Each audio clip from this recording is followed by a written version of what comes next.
subject. And that subject is the lost tribes of Israel. More and more I'm hearing people talk about these so-called lost tribes. And what we want to do is have a biblical perspective for understanding it. So we're going to talk about a few parts of history, because unless we understand the terminology and make sure that we're all in agreement on who we're talking about, if we're not in agreement, then it becomes very confusing. So the first thing I want to do is to review a little bit about Israel's history. And I want to begin with Abraham. Now, many times people will say that Abraham is the first Jew. And there's nothing wrong with that, but tonight we want to be very, very specific and very clear on the terminology. In actuality, Abraham should be called a Hebrew. And that term Hebrew comes from a Semitic word, a Hebrew word, which means to pass from one side to another. So he represents a people that came over. So he was the first Hebrew. And we know that he settled in the land of Canaan. And likewise, in addition to this, we find that after the days of Abraham, and of course Yitzchak and Yaakov, we find that the Hebrews found themselves, because of sin, in the land of Egypt. And of course, God moved in a mighty way to bring about redemption, and he brought the people out of Egypt into the land of promise. Now, who came out? Well, there's a very important change in terminology. Instead of the Hebrews, what we find biblically is the children of Israel. And we know that they settled in the land, and under the leadership of King Saul, there was worship. Now, this took place before King Saul. In fact, many years before King Saul, but there was established in a place in the northern part of Israel called Shomron. There was a town called Shiloh. And there for 369 years, the 12 tribes of Israel worshiped at that location. But because of the improper leadership of Shaul, the first king, Eli, the high priest, and his wicked sons, we find that Shiloh ceased being a place of unity of the Jewish people, of the children of Israel. And what happens? There became disunity. Now, we know something in addition to this account. We know that a few years later, King David did something. He brought unity once more to the 12 tribes of Israel. And he did so in a town called Hebron. Now, that term Hebron, or Hebron, as it's always enunciated in English, this town comes from, the name of this town comes from a Hebrew word which means to join together. So it's very interesting that in the place that David brought the people back together in unity, he did so at a town called Unity.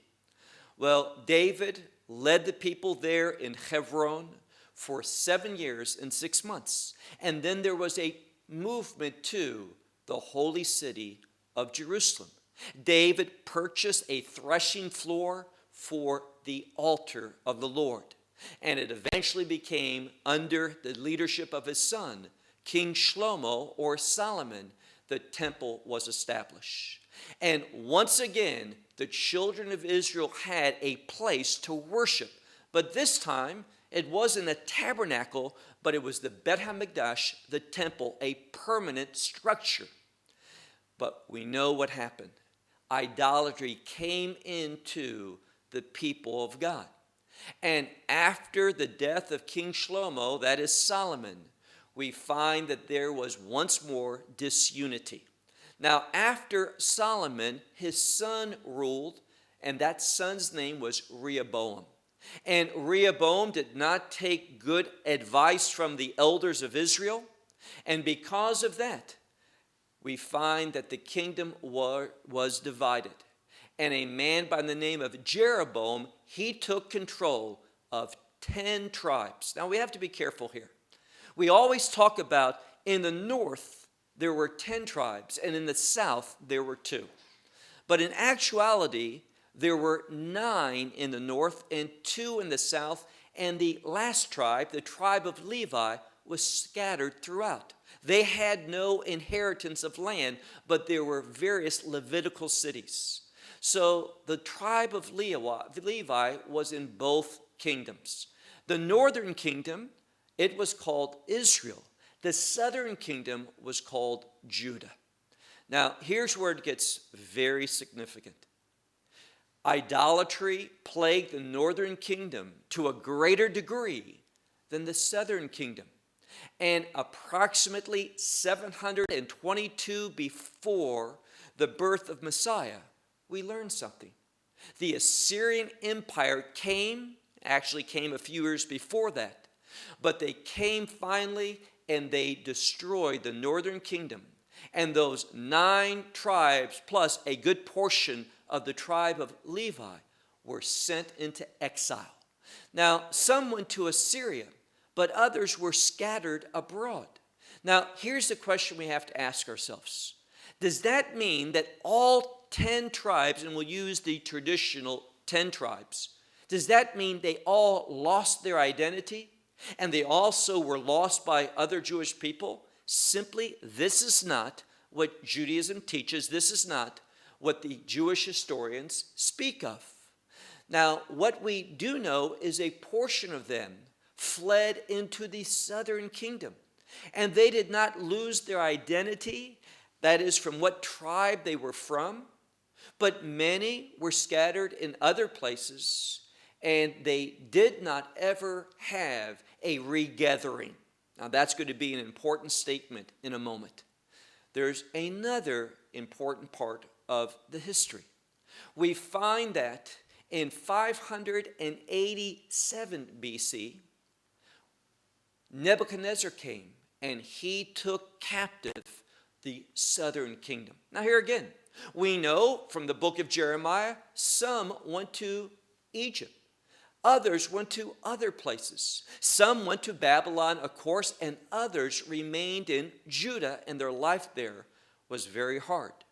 Now, when that exile, the Babylonian captivity, came to an end, well, we learn that a good portion of those who were in Babylon, they returned back to the southern kingdom, Judea. But they also settled not just where the southern kingdom was, but also in the north, in Shomron, that is Samaria, and also in the Galilee and in the Golan Heights and in other places. So after the Babylonian captivity, there were people of the descendants of Jacob that populated once more what we normally think of as the land of Israel. But here's an important truth. Those people that came back out of the Babylonian captivity, they were known as Jews. So when we speak about the nation of Israel, after the Babylonian captivity had ended, the people that populated that, no matter what tribe they were from, were called Jews. Now, there's one more piece of information before we can move forward prophetically. And what is that?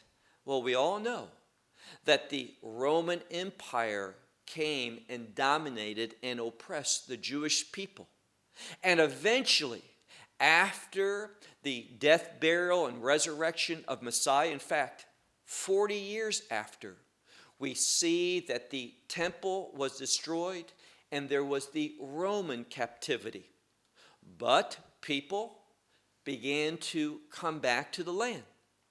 But if we look prophetically, we don't see a formal return from those of that northern kingdom. Now, many of them did return. Many of them did inhabit the land of Israel. They were not lost. They did not lose their identity. It is wrong, and I want to emphasize this. It is wrong for people to think that today, when we're speaking about Jewish people, we're only speaking about 2 tribes, the tribe of Judah and the tribe of Benjamin.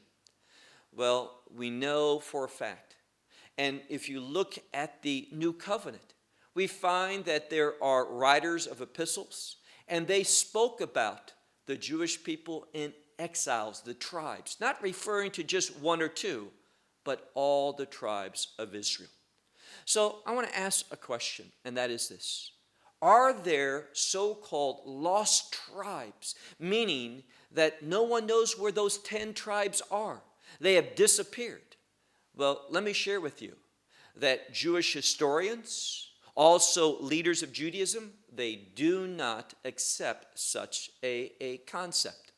Now, is there communities, Jewish communities, in various places, in remote places, that perhaps the larger Jewish community does not know of? For example, there has been in modern times Jewish communities discovered that no one knew about in Ethiopia, in Zimbabwe, in India, and perhaps other places as well.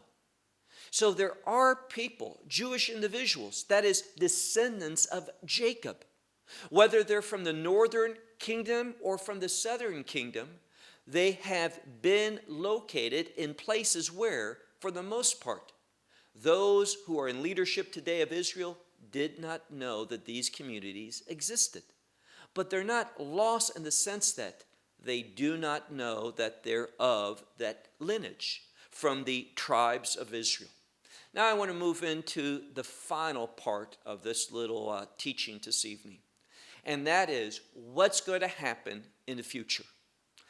In order to speak about the future, we need to bring in another term. Now remember, Abraham was the first Hebrew, and we find that only after the redemption from Egypt, that is, the Yetziat Mitzrayim, the coming out, the exodus from Egypt, that we use the term the Israelites.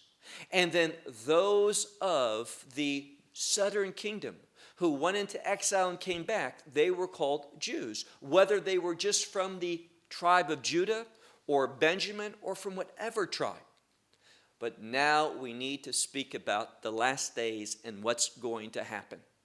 And when we speak about the last days, and the focus is on all the tribes of Israel, not just on Judah and Benjamin, when we remember that exile that took place 2,700 years ago, when Samaria fell by the Assyrians, prophetically, we see that God has not forgotten those people, and there's going to be a formal restoration. And what do I mean by that? God is going to bring back Jewish people to the land of Israel. And he's going to do that and is even doing that today. But one of the works of Messiah is to bring that about. This weekend in Fort Lauderdale, Florida, I'm in Israel currently, but I'm going to be leaving and traveling to the States. And we're going to look at a very important prophecy, Isaiah chapter 11. Now, in Isaiah chapter 11, we have that great prophecy concerning Messiah, that the Spirit of the Lord dwells upon him, and the great things that he's going to do. But here's a very significant statement. When we look at that prophecy, we have to remember the context. And what is that context? Well, first and foremost, it comes after chapter 10. Why is that important? Chapter 10 speaks of judgment on Assyria. And then, lo and behold, a messianic prophecy concerning the Redeemer.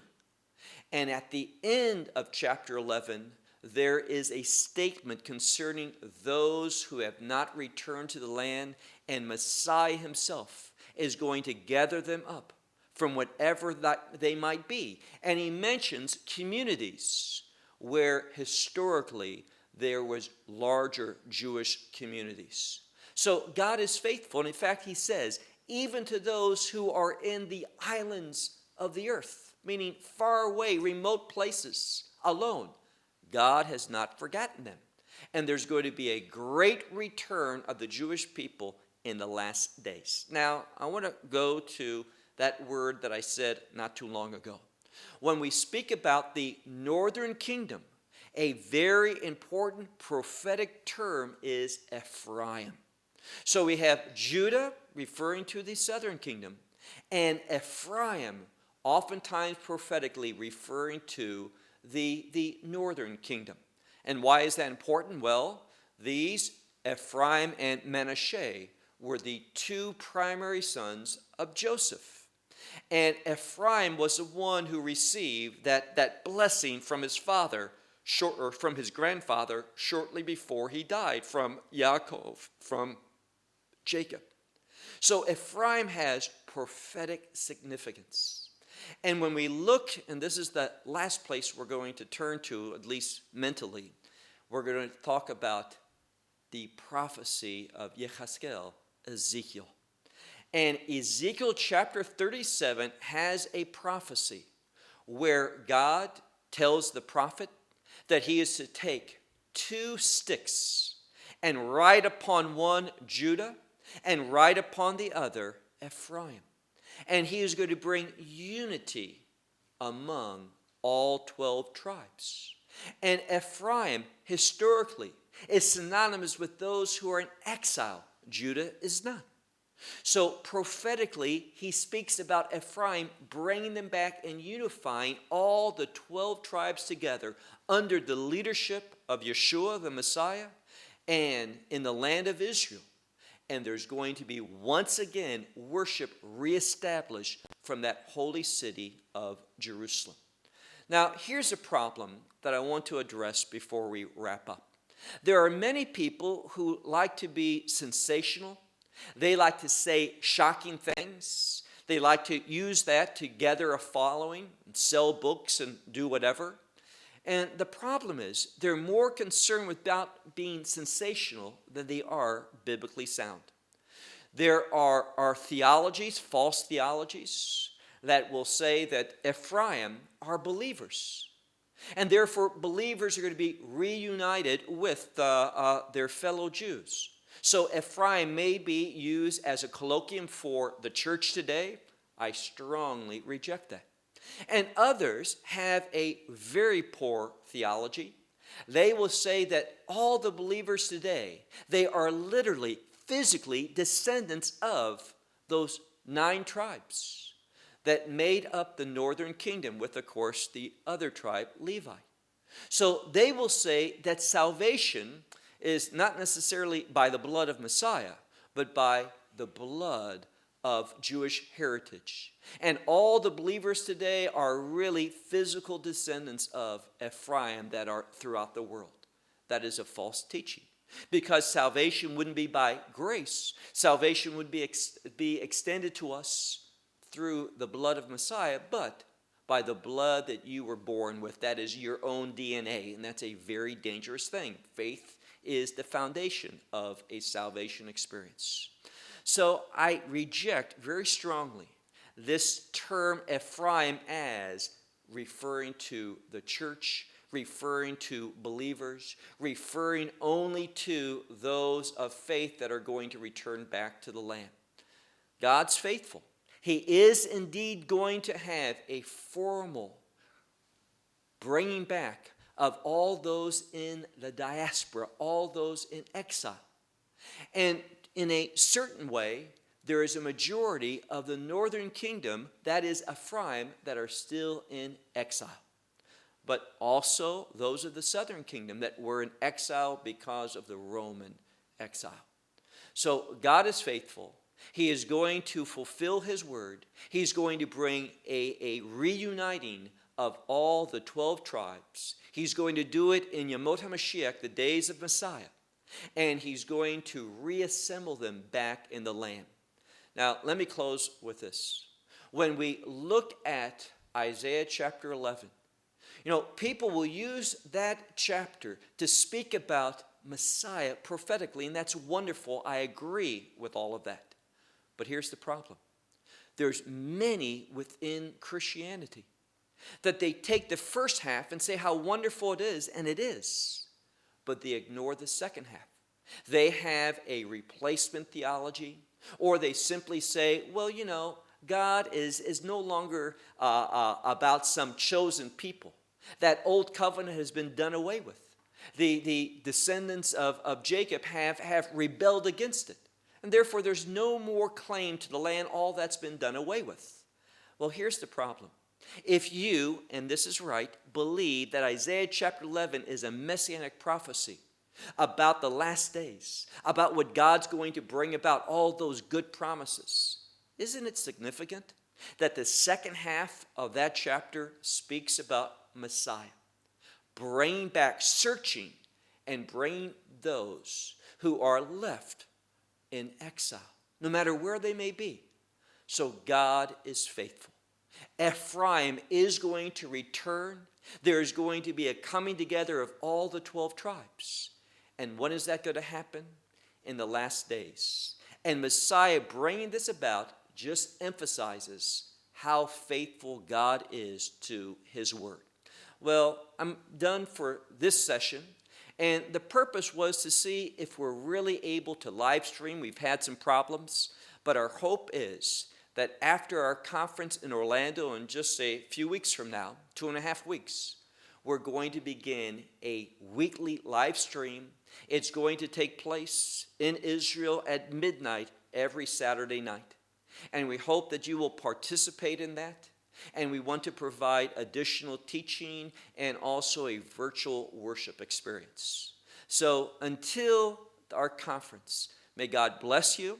If you haven't planned on coming to Orlando on November 10th, 11th, and 12th for our national conference, I would invite you to make those plans quickly. Space is limited now at the hotel, the conference hotel. But come, we're going to be focusing on the Shirut of Yeshua, that is the work, the ministry of Yeshua, and how it impacts us today, tomorrow, and until he returns. Again, we've had some problems, but our hope is that after our conference in Orlando in just a few weeks from now, 2.5 weeks, we're going to begin a weekly live stream. It's going to take place in Israel at midnight every Saturday night. And we hope that you will participate in that. And we want to provide additional teaching and also a virtual worship experience. So until our conference, may God bless you. If you haven't planned on coming to Orlando on November 10th, 11th, and 12th for our national conference, I would invite you to make those plans quickly. Space is limited now at the hotel, the conference hotel. But come, we're going to be focusing on the Shirut of Yeshua, that is the work, the ministry of Yeshua, and how it impacts us today, tomorrow, and until he returns. Again,